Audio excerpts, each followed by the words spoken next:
परेशानियों का साथ तो इंसान के पैदा होने से पहले ही मिल जाता है। जन्म लेने से लेकर इंसान की मृत्यु तक किसी न किसी रूप में परेशानियां साथ चलती ही रहती हैं। बस फर्क इतना ही है कि किसी की परेशानियां ज्यादा बड़ी होती है तो किसी की कम। अधिकतर लोग इन परेशानियों से या तो समझौता कर लेते हैं या फिर हार मान लेते हैं। वहीं कुछ मुट्ठी भर लोग होते हैं जो किसी भी परिस्थिति में हार नहीं मानते। यह कहानी एक ऐसे इंसान की है जिनकी लाइफ में इतनी परेशानियां थी कि वो टॉयलेट में रातें गुजार कर भी एक करोड़पति बने। नमस्ते दोस्तों, मैं सत्येंद्र सिंह। आज मैं आपको एक ऐसे व्यक्ति की कहानी बताने जा रहा हूं जिन्होंने गरीबी और परेशानियों से घिरे होने के बावजूद भी अपने संघर्ष और धैर्य से अरबपति बन गए। यह किसी और की नहीं, क्रिस गार्डनेर की कहानी है। इनकी पूरी जिंदगी हमें बहुत ज्यादा इंस्पायर्ड करती है। क्रिस गार्डनेर का जन्म 9 फरवरी 1954 को अमेरिका के मिल्वॉकी विस्कासो शहर में हुआ था। क्रिस गार्डनेर का परिवार गरीबी में अपना जीवन यापन कर रहा था। क्रिस गार्डनेर के पिता उन्हें छोड़कर चले गए और मां ने दूसरी शादी कर ली। उनके पहले पिता उन्हें कभी देखने तक नहीं आए। दूसरे पिता का बर्ताव सौतेले बच्चों के लिए अच्छा नहीं था। उनके सौतेले पिता क्रिस गार्डनेर को और उनके भाई बहनों को मारते पीटते थे। यहाँ तक कि बच्चों के सामने ही उनकी माँ को भी खूब मारा करते थे। उनका पूरा बचपन इसी माहौल में बीता था। करीब 8 साल की उम्र में उन्होंने देखा कि उनके सौतेले पिता उनकी मां को जिंदा जला रहे थे। नसीब अच्छा था कि वो बच निकली और पुलिस ने उनके सौतेले पिता को जेल में डाल दिया। क्रिस गार्डनेर और उनका परिवार शहर छोड़कर सैन फ्रांसिस्को शहर आ गए थे। नए शहर में उनके पास पैसे न होने की वजह से उनकी पढ़ाई लिखाई सब बंद हो गई थी। हालात यहाँ तक खराब हो गए थे कि उनको अपनी रातें कभी सार्वजनिक शौचालय में तो कभी चर्च में गुजारनी पड़ती थी। जो मिल गया वो खा लिया, नहीं मिला तो भूखे पेट सो गए। इसी माहौल में वो बड़े हो गए। कहते हैं ना, हर अंधेरे के बाद उजाला आता ही है। उसी प्रकार उनकी जीवन में भी उजाले की एक किरण दिखाई दी जब उनकी मुलाकात एक शैरी डायसॉन नाम की लड़की से होती है। क्रिस गार्डनेर और शैरी डायसॉन को एक दूसरे से प्यार हो जाता है। दोनों शादी कर लेते हैं और एक किराए के मकान में रहने लगते हैं। करीब 1 साल के अंदर उनका एक बेटा होता है जिसका नाम क्रिस्टोफर रखते हैं। क्रिस गार्डनेर मेडिकल सामग्री बेचा करते और शैरी भी छोटे मोटे काम करने लगती है। उससे जो भी पैसा आता उससे उनका घर का गुजारा चल पाता। अभी तक तो क्रिस अकेले थे तो वो अपना जीवन जैसे न तैसे जी रहे थे, लेकिन अब उनकी जिंदगी में पत्नी और एक उनका बच्चे की भी जिम्मेदारी थी।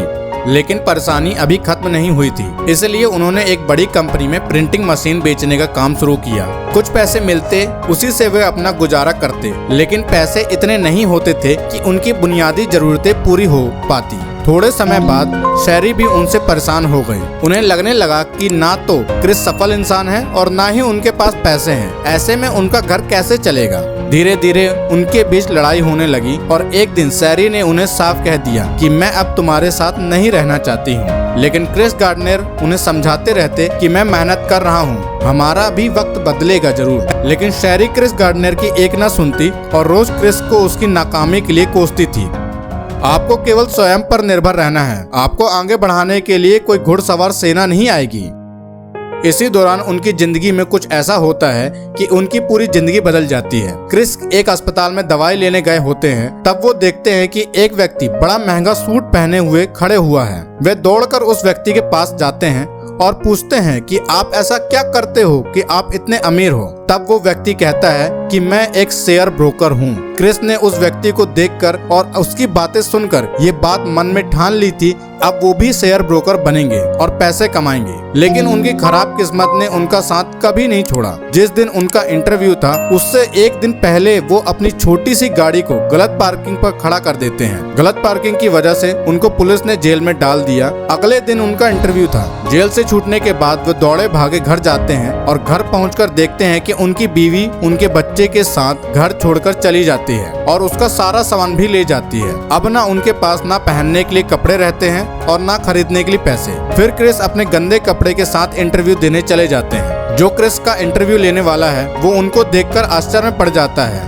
और क्रिस से बोलता है कि आप स्टॉक ब्रोकर की ट्रेनिंग में आए हो और इतने गंदे कपड़े। तब क्रिस उनको अपनी पूरी कहानी सुनाते हैं और उनके साथ कल से क्या हो रहा है। तभी इंटरव्यू लेने वाला व्यक्ति क्रिस से बहुत प्रभावित होता है और क्रिस को ट्रेनिंग में शामिल कर लेता है। धीरे धीरे समय बीतता है। क्रिस अपनी परेशानियों में ही रहता है। अचानक से एक दिन शैरी ने अपने बच्चे को लेकर क्रिस के पास आती है और क्रिस्टोफर को क्रिस को थमा देती है और कहती है अब तुम ही इसकी जिम्मेदारी संभालो। क्रिस अपने बच्चे को पकड़ता है और वहाँ से चला जाता है, लेकिन अब वो सोचता है कि मैं अब इसे कहाँ लेकर जाऊँ। अब तक तो मेरे पास रहने के लिए घर भी नहीं है। जब तक वो अकेला था तब तक तो वह शौचालय या रेलवे स्टेशन में दिन बिता देता था। अब अपने बच्चे का ध्यान कैसे रखूं? इस तरह से क्रिस एक तरफ अपनी पेशेवर तो दूसरी तरफ अपनी निजी जिंदगी में काफी सारी चुनौतियों का सामना कर रहे थे। वे ट्रेनिंग के साथ साथ मेडिकल इक्विपमेंट बेचकर महीने के 300 से 400 डॉलर कमाने लगे। क्रिस के पास दो विकल्प थे, या तो छत का इंतजाम कर लें या बेटे के लिए खाने का सामान ले लें। उन्होंने खाने को चुना। रहने के लिए वे एक जगह से दूसरे जगह भटकते रहते। कई बार तो चर्च के बाथरूम में बेटे के साथ रात काटी। ये सिलसिला काफी समय तक चला। ऑफिस पहुंचने वाले वे पहले व्यक्ति होते थे और सबसे आखिरी में निकलते थे। जो लोग सेल्स जॉब करते उनके लिए दिन के 100 कॉल बहुत होते थे, लेकिन क्रिस का लक्ष्य 200 कॉल्स का होता था।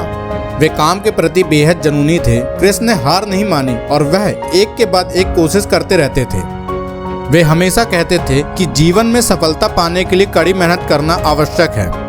क्रिस गार्डनर को लगने लगा कि अब मेरे दिन बदलने वाले हैं। फिर उन्होंने 1982 में एग्जाम पास कर लिया और एक कंपनी से जुड़ गए। बस यहाँ से उसकी सारी दुख तकलीफें धीरे धीरे खत्म होने लगी। अब किसी तरह वह उनके बच्चे का खाने और रहने के लिए पैसे का इंतजाम होने लगा था। धीरे धीरे उन्होंने $10,000 जमा कर लिए और 1987 तक इस शख्स ने अपनी खुद की ब्रोकरेज फर्म खड़ी कर ली और उसका नाम इंटरनेशनल होल्डिंग रखा, जिसमें उसकी अकेले की 75% हिस्सेदारी थी। क्रिस ने अपने काम के इसी जुनून को खुद के बिजनेस में लगाया और अब नसीब ने भी उसका साथ देना शुरू कर दिया। इसका परिणाम यह हुआ कि उनकी कंपनी तरक्की करने लगी। मामूली शेयर भी मिलियंस में पहुंच गए और क्रिस गार्डनर की मेहनत रंग लाई।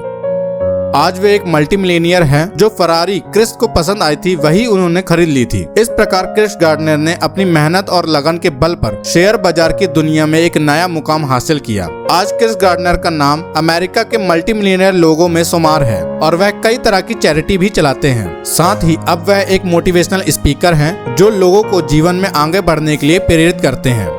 क्रिस गार्डनर का जीवन ही नहीं अपितु उनके विचार भी युवा पीढ़ी को सही मार्ग पर चलने के लिए प्रशस्त करते हैं, जिनके बारे में पढ़ना प्रत्येक व्यक्ति के लिए जरूरी है।